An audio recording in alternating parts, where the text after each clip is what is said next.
کشمیر کو کیسے بھول گئے؟ ہم تو کشمیر کے لیے آواز اٹھاتے تھے، ہم کشمیر کے لیے بات کرتے تھے، ہم کہتے تھے کہ جب تک 5 اگست سے پہلے کا سٹیٹس بحال نہیں ہوگا تب تک بھارت کے ساتھ کوئی بات نہیں ہوگی۔ اب ہم نے تجارت کیسے کر لی؟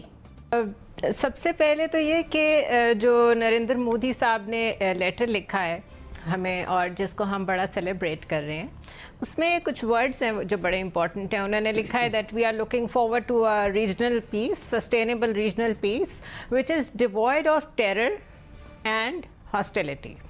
اب ٹیرر اینڈ ہاسٹیلٹی کا الزام تو وہ ہمارے پہ ڈس انفو لیب کے ذریعے سے بھی، ہر طریقے سے لابنگ کے ذریعے سے بھی، یو این میں، یورپین یونین میں، ہر جگہ کب سے لگا رہے ہیں، اور انہوں نے اس کو اتنا اچھا پریچ کیا ہے کہ وہ کہتے ہیں نا، اتنا آپ جھوٹ بولیں کہ وہ سچ لگنے لگے، کہ پوری دنیا نے مان لیا کہ ہم ہاسٹائل بھی ہیں اور ہم ٹیررسٹ بھی ہیں۔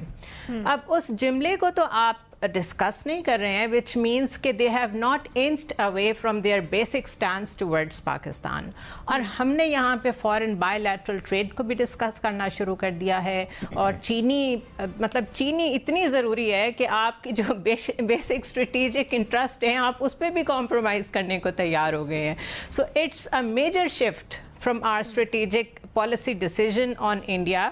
اور فورن آفس کی طرف سے میں تو آئی ایم ویٹنگ کہ ان کی طرف سے کوئی بریفنگ آئے، نیشنل سیکیورٹی ایڈوائزر بیٹھ کے ہمیں بتائیں what is going on, because 5 اگست کو جب ہم نے جو کشمیر کے ساتھ کیا تھا انڈیا نے، ہم نے 2 کام کیے تھے۔ ایک تو ہم نے اپنے ڈپلومیٹک ریلیشن سیور کیے تھے انڈیا کے ساتھ، اور بائی لیٹرل ٹریڈ ختم کیا تھا، اور ہم نے یہ پوزیشن لی تھی کہ جب تک 5 اگست سے پہلے کا سٹیٹس واپس نہیں جاتا ہم آپ کے ساتھ یہ 2 کام نہیں کریں گے۔ اب یہ 2 کام کیوں ہو رہے ہیں، somebody has to answer۔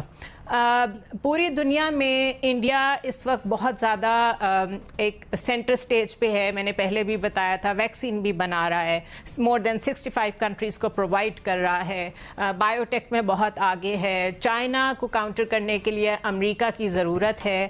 تو ہمیں یہ کس کی طرف سے ڈکٹیشن آئی ہے، اور یہ گورنمنٹ کا ڈیسیجن ہے یا یہ سول ملٹری 1 پیج کی ایک اور شکل ہے؟ یہ ہے کیا؟ مجھے تو ابھی تک اس کی سمجھ نہیں ہے، بٹ یہ جو کچھ بھی ہے، قوموں کی زندگیوں میں بہت مشکلیں آتی ہیں لیکن وہ اپنے مورل اتھارٹی کو کبھی چیلنج نہیں ہونے دیتے۔ آپ ایران کی مثال لے لیں، ساری دنیا ان کے خلاف ہے، but look at them, they are like single army standing. تو میں تو اس کو سمجھنے سے قاصر ہوں کہ what is going on, somebody owes us an explanation۔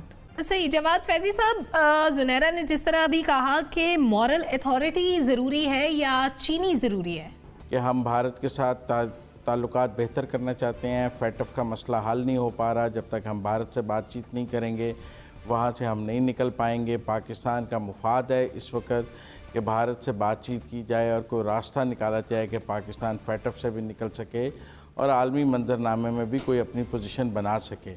آپ دیکھ لیں، جو بائیڈن جب سے صدر بنے ہیں ان کی عمران خان سے تو بات چیت نہیں ہوئی، انہوں نے دنیا کے تمام سربراہان سے بات چیت کی ہے لیکن عمران خان سے نہیں کی ہے۔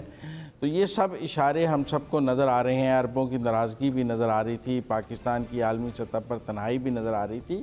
اچھی بات ہے کہ حکومت کو عقل آ گئی ہے، میرا خیال ہے اس میں کیڑے نہیں نکالنے چاہیے، دیر آئے درست آئے۔